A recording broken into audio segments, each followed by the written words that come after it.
Hello everyone and welcome to my The Bold Fans channel. I hope everyone is having a wonderful day.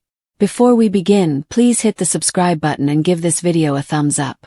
According to The Bold and the Beautiful BNB update for the week of August 17th to 21st, Tanner Novlan's character John Finn Finnegan will try to patch things up with Steffi Forrester Finnegan, Jacqueline McInnes Wood. While Katie Logan Spencer, Heather Tom, is busy questioning Will Spencer, Crew Morrow, Melissa Dillon, Sydney Bullock, and Electra Forrester, Linnea Grace, will engage in another altercation. First, according to BNB teasers, Finn will receive even more criticism from Ridge Forrester, Torsten Kay, for failing to enforce the law with Sheila Carter, Kimberlyn Brown. Finn will be aware that he made a grave mistake with Steffi and will make every effort to repair the harm. Steffi and Carter Walton's, Lawrence St. Victor, inebriation will have a role in what transpires at Forrester Creations. It appears that Carter and Steffi would have a passionate romp to console one another because they are both in excruciating pain over their failing marriages. After Finn begs Steffi to overlook his faults with Sheila, there should be a cover-up. When Daphne Rose Walton, Muriel Hilaire, appears and seems to want to make things right, Carter will be shocked and will also need to hide a secret. Later on, Ridge will support Daphne and hope that her marriage to Carter is successful. Katie will continue to worry about Dylan being a gold digger in the interim, so she will question Will about his relationship with her and attempt to get him to return to fighting for Electra. Will would not see much value in it, though, given Electra's continuous insistence that they are no longer together. Watch for Electra to confront Dylan at work and mention that she may get Ridge and Steffi to fire her. Zend Forrester Dominguez, Delon Demetz, may find it fascinating that R.J. Forrester, Brian Nicoletti, would tell him about his ambitious ambitions for Electra and her possible youth line. At last, R.J. and Electra will arrive at Bikini Bar, where they will unfortunately run into Will and Dylan. There will undoubtedly be some altercations, but Will and R.J. might refrain from getting physical this time. According to teasers for The Bold and the Beautiful, there will still be tension between the younger characters, so keep an eye out for some dramatic moments. The week unfolded like a slow-burning fuse between the sun-drenched hallways of Forrester Creations and the peaceful nooks of beach cottages along the Pacific, each day intensifying already brittle ties. No matter how much the California light tried to drive it away, the repercussions from Monaco lingered over everything like a shadow that would not go away. Every step Finn Finnegan took toward reconciliation felt more difficult than the last since he had returned to Los Angeles with the weight of decisions he could no longer conceal. Sharp and relentless, Ridge Forrester's rage came first. The harsh set of his jaw was reflected in the glass walls of the executive suite as he confronted Finn. He had learned about the beach in Monte Carlo, that Sheila Carter had been present when Steffi was waiting for her husband, and that Finn had concealed the truth from her until it was too late. Despite keeping his voice low, Ridge's voice carried the weight of years spent defending his family. He insisted on knowing how Finn could say he loved Steffi and still let that lady be in close proximity to her. Finn refused to back down, claiming that he had attempted to exert control over the issue and that he had thought he could handle Sheila without bringing Steffi into yet another nightmare. It would go unheard by Ridge. He believed that the harm had already been done and that the man who had previously appeared to be a reliable companion for his daughter was now just another liability. Steffi looked for a different kind of sanctuary while Ridge's rage permeated the office. She felt empty after the flight home from Monaco. The champagne she drank afterward only made the anguish less noticeable. She had thrown her wedding ring into the sand, marking the symbolic end of everything she had worked so hard to rebuild. Carter Walton discovered her in that state, both of them bearing personal grief. Carter was sensitive from Daphne's recent hardships, and Steffi's gaping wound matched his own.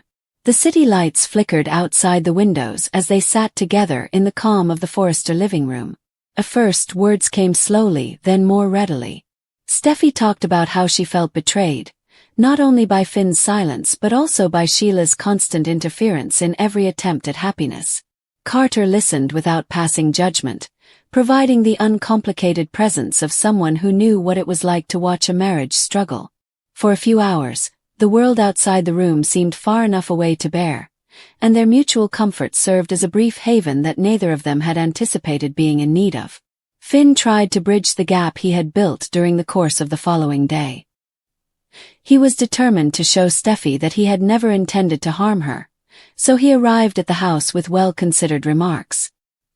He described what had happened in Monaco, the strain Sheila had put on them, and the worry that any conflict would turn into something worse. He begged for the opportunity to demonstrate that their marriage was still more important than the memories of the past. Steffi listened with a wary face. There was a part of her that wanted to trust him. She found it difficult to let go of the love they had shared, and the idea of their kids growing up in a broken family hurt her deeply. But once trust was broken, it took time for it to heal. She explained to him that she needed time and that the thought of Sheila standing on that beach was still present in every look into the future. The cost of Finn's reluctance was visible on her face. Though he promised to keep trying, the doubt hung between them like an incomplete sentence. The younger generation encountered their own conflicts in other parts of the city. After weeks of growing suspicion, Katie Logan was unable to dismiss her suspicions about Dylan by the middle of the week. Something about the way Dylan swept through Will's life, and the comfortable intimacy that had grown once Electra moved aside disturbed her. Will was first cornered by Katie, who spoke steadily but with a hint of maternal worry. She questioned how he could spend nights with her purported best friend and still profess to miss Electra. Will made a calm and practical defense. He said that Electra had moved on. He would accept comfort if it was offered. Katie was not calmed by the response. She then focused on Dylan, questioning his purportedly pure motivations. Dylan talked about pursuing his aspirations and discovering a sincere bond with Will once the fallout from the prior relationship subsided.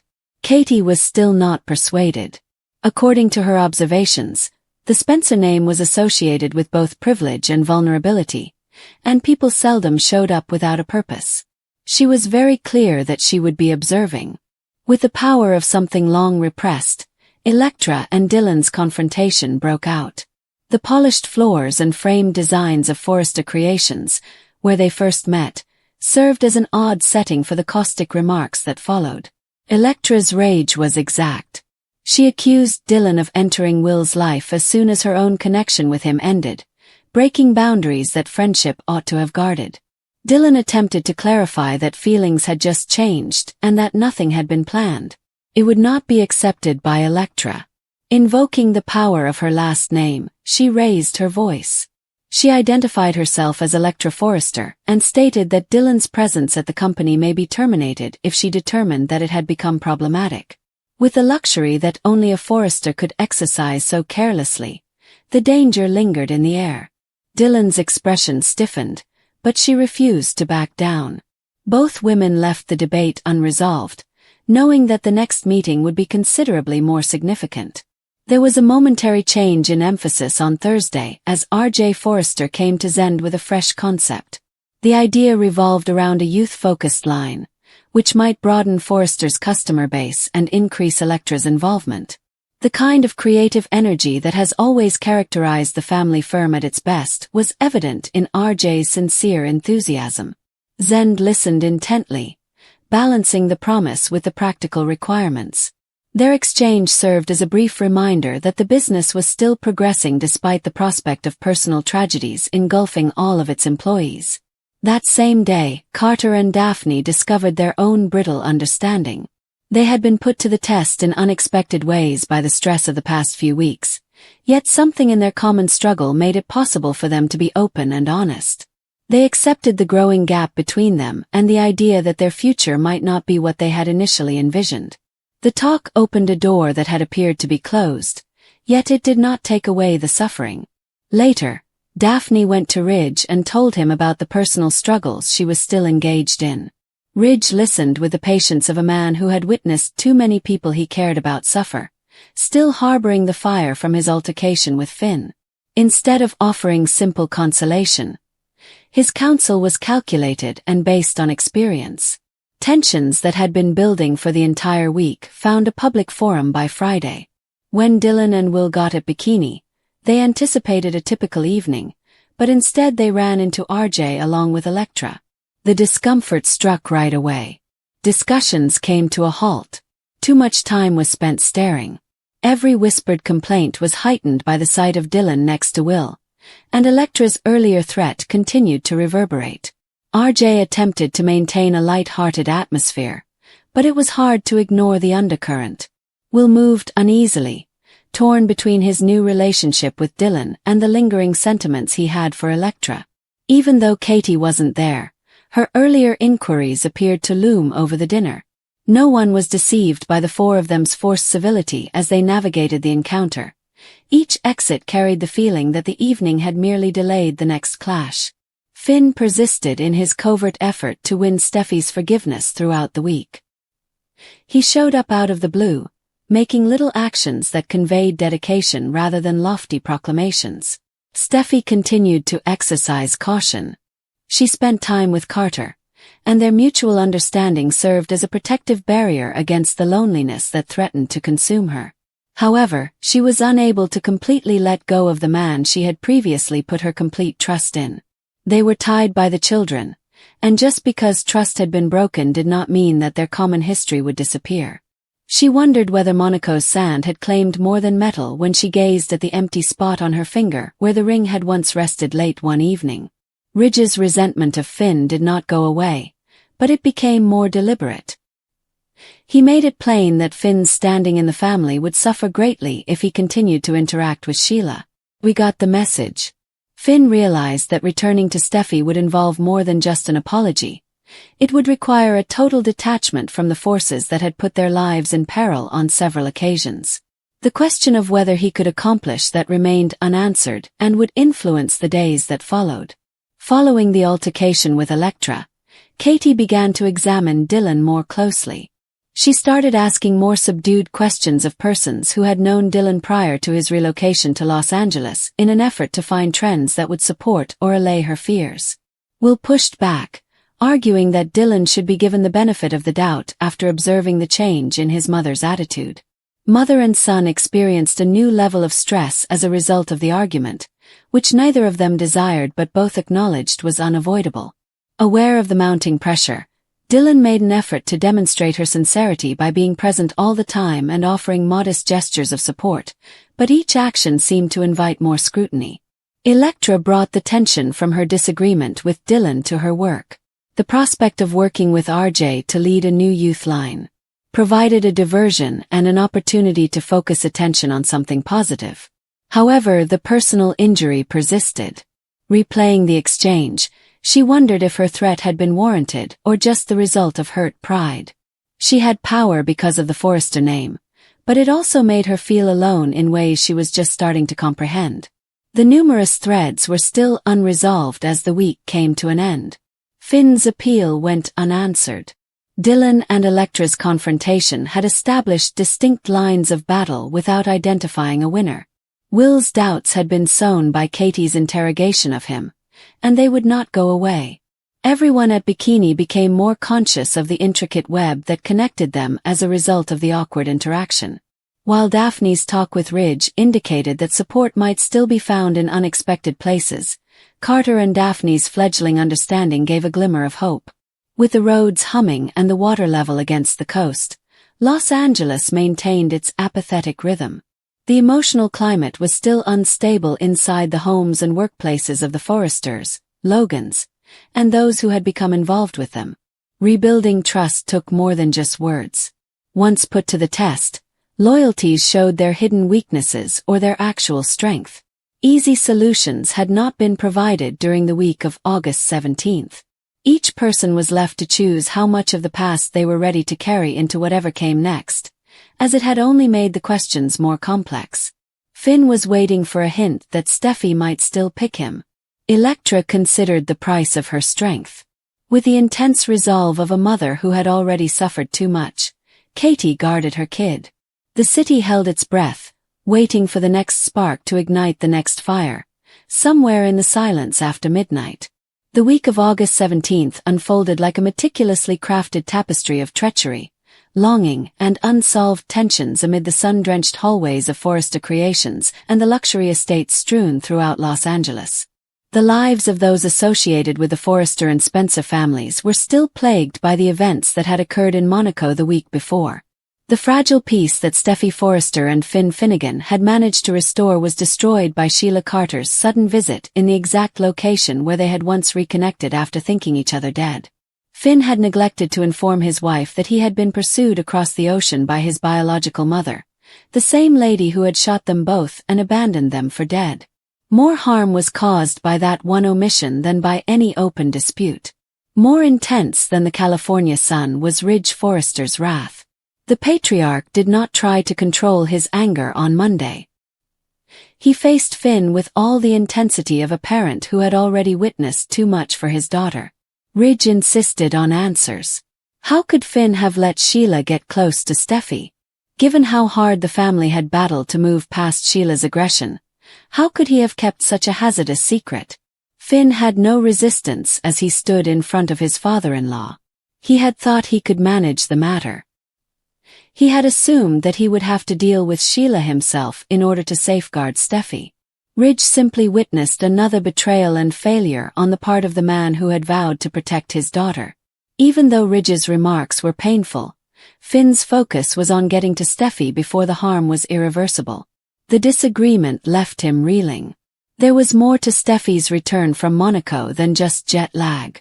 Every old wound had been reopened by seeing Sheila on that beach. Her rings had been given to Finn. In the midst of her suffering, she had declared the marriage to be finished. She was lost now that she was back in Los Angeles. Carter Walton was familiar with that specific type of heartache. His own union with Daphne Rose was as precarious. Daphne had started to distance herself from the medical news that she might never be able to bring a child to term. Instead of putting Carter through a future without the family they both desired, she talked about quitting the brief marriage. In the same dimly lit room, two persons who were grieving privately discovered each other, pouring drinks and exchanging unexplainable silences. Someone who just understood brought comfort. It was unclear to them whether that consolation would stay essentially sentimental or develop into something more complex. Finn had returned home on Tuesday with a single goal in mind. Determined to make his point, he went looking for Steffi. The discussion that ensued was difficult. Finn talked about love, making errors under duress, and wanting to protect her but inadvertently doing the exact opposite. He requested another opportunity.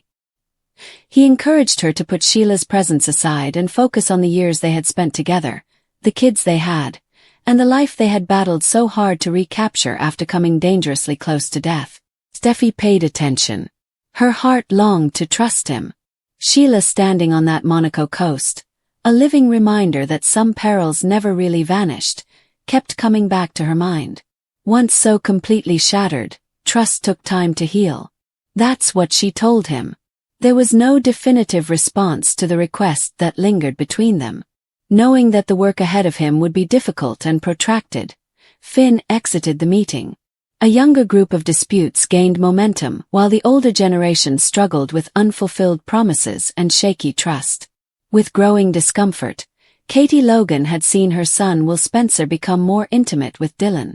After staying in Katie's car for a while and then accepting the room above the garage at Will's beach house, Dylan had joined their life under circumstances that already aroused concerns.